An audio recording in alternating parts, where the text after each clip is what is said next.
programma sāksies kaut kur ap 9, līdz tam būs folkloras ansambļu uzstāšanās. Un pēc tam 9 sāksies tāds uzvedums kopā ar Nacionālā teātra aktieriem, kopā ar mūsu estrādes vietējām zvaigznēm, ar tiem ārzemniekiem mums nesanāca šajā reizē. Bet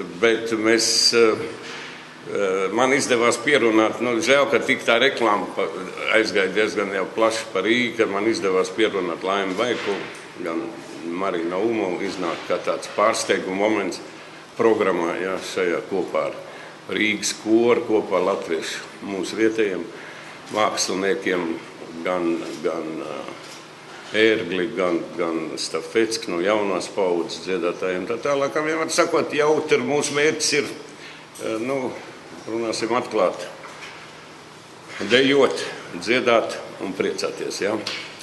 Es pats piedalīšos tādā posmā no 11 līdz 12 ar savu programmu. Līdz tam tā būs dažādi teātra muzikas, dažādas muzikas no latviešu estrādes, ja? Un tā tālāk, un tā tālāk. Tātad, mēģināsim radīt tādu jautru noskaņu, jo